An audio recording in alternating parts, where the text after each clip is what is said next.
Friends, I am Dr. Milind Mishra, working as an assistant professor in the Department of Chemistry, KDHM College, Nashik. In this semester 3, I am going to teach MSc Second Year Organic Chemistry.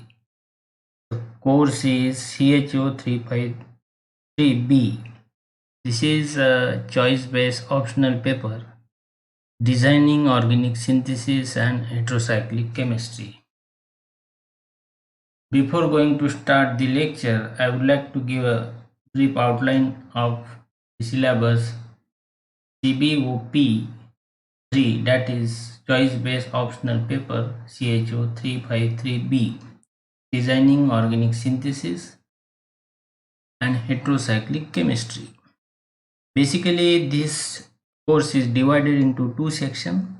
Section 1 deals with the designing organic synthesis, which includes retrosynthetic analysis, disconnection approach, synthons, multiple step synthesis, functional group interconversion, illogical two group interconversion, carbon-carbon disconnection, donor and acceptor synthons, two group disconnections.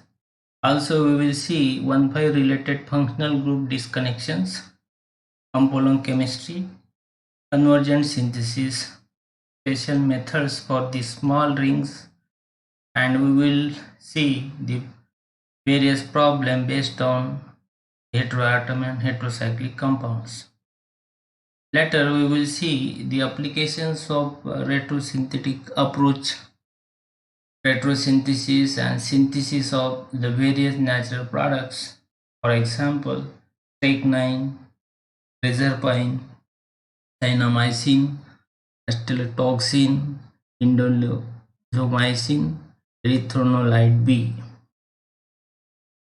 Section 2 presents advanced heterocyclic chemistry, where we will see the systematic nomenclature Hans-Wittmann system for monocyclic, fuse and bridge heterocycles.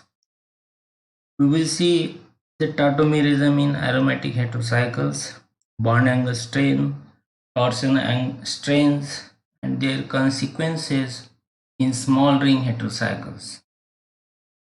Also, we will see the general chemical behavior of heterocyclic compounds and their applications in biological systems.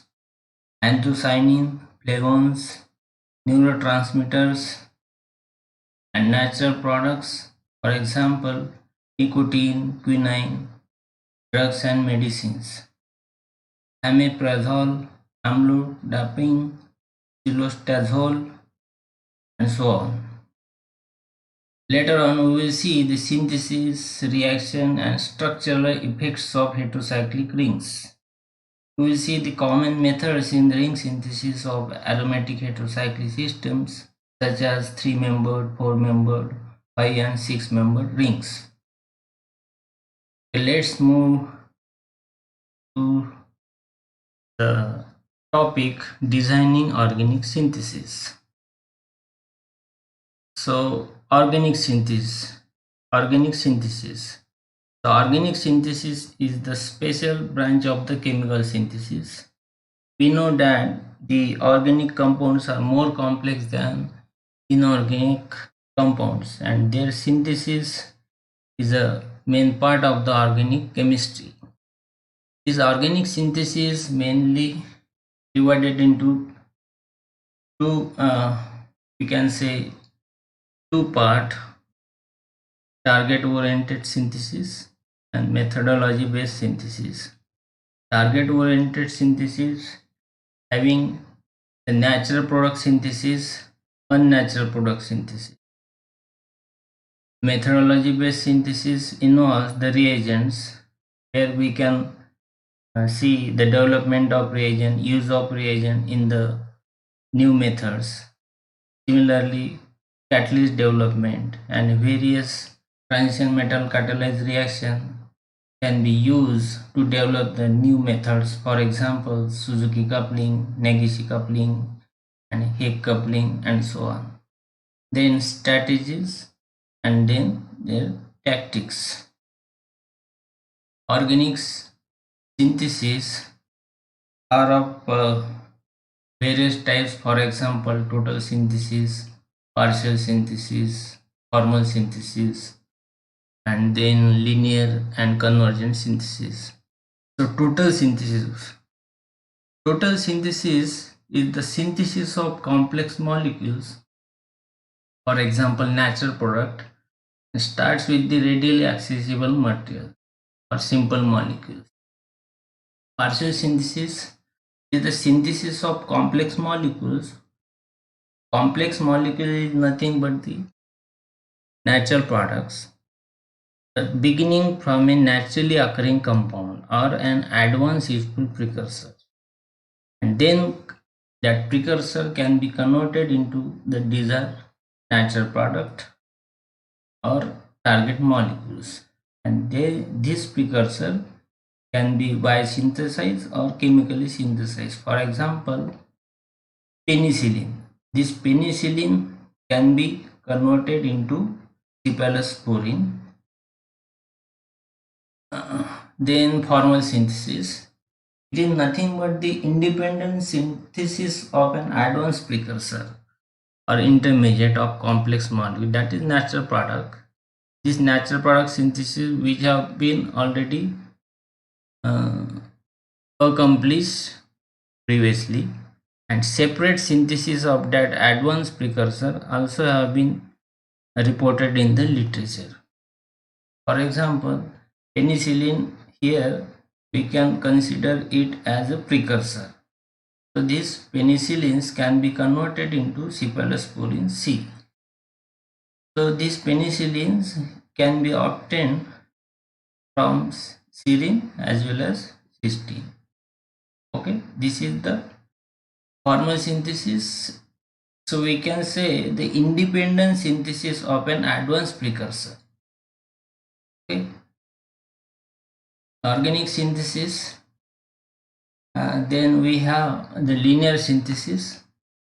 In linear synthesis, so here target molecules can be synthesized by using a series of linear transformations.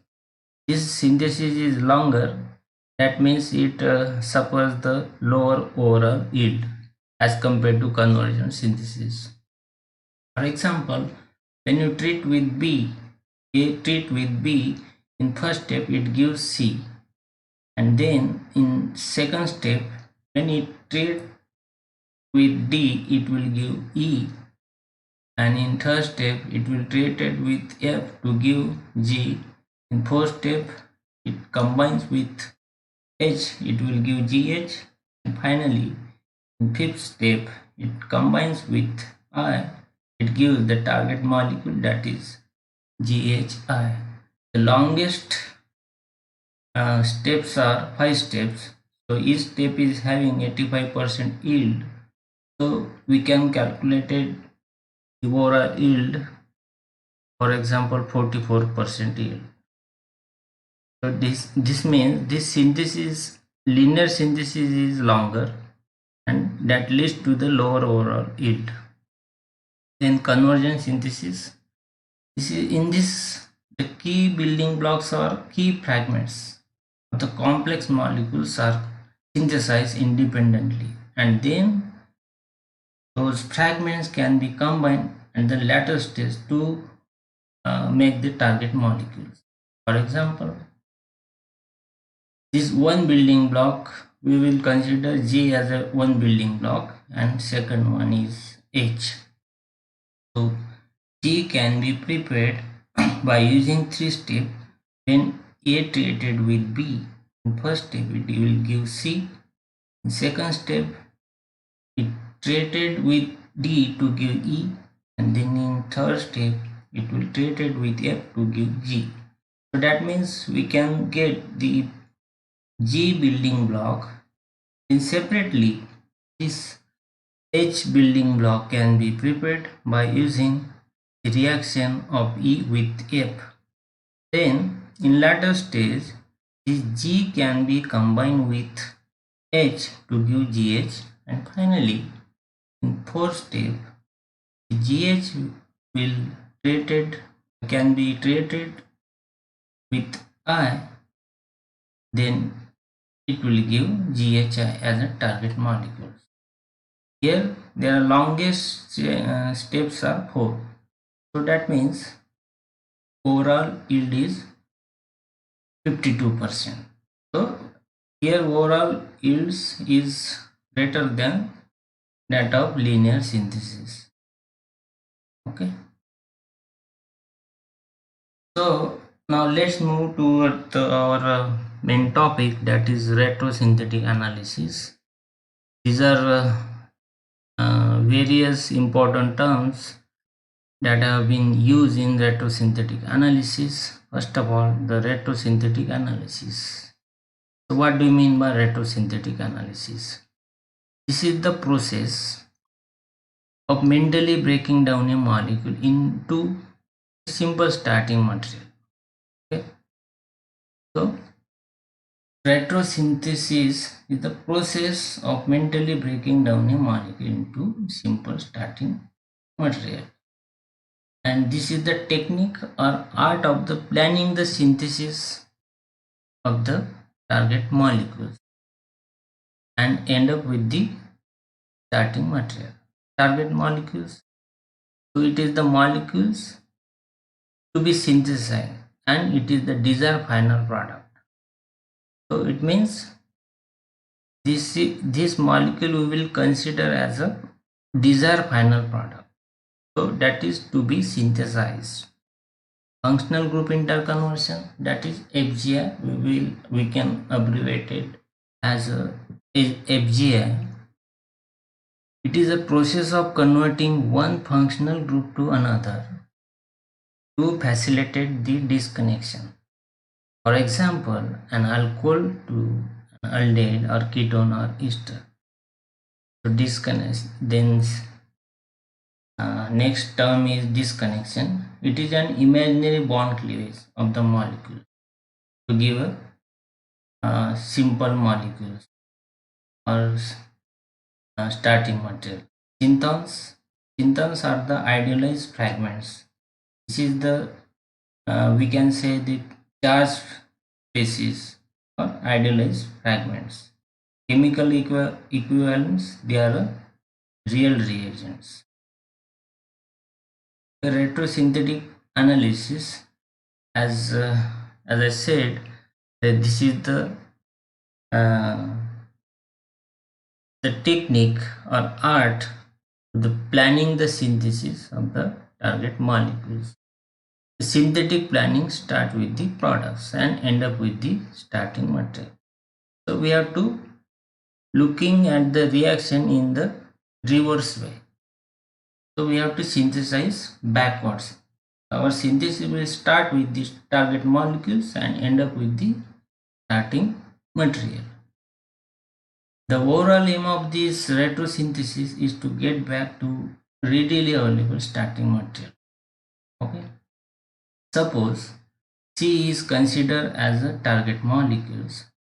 So when you go backwards and you will get the starting materials A plus B, and these arrow open end arrow is called a retrosynthetic arrow. It's represent the reverse reaction. Okay, retrosynthetic arrow implies an arrow from logic. So you have to think logically. So this target molecule can be cleaved into the appropriate starting materials. So for example, suppose this ester used as an insect repellent, then when you do the retrosynthetic analysis, we know that this ester can be prepared by using alcohol and acid derivative, for example benzyl chloride. So this ester can be obtained by using alcohol and acid chloride reaction. The retrosynthetic analysis, the aromatic amide amyl folate This disconnection is the mentally breaking a molecule into its component parts. It is represented by a wiggly line. So suppose this is amyl folate. So here we know the this amide can be obtained by using acid chloride and corresponding amine. Okay, so this disconnection represented by this wiggly line. Thank you.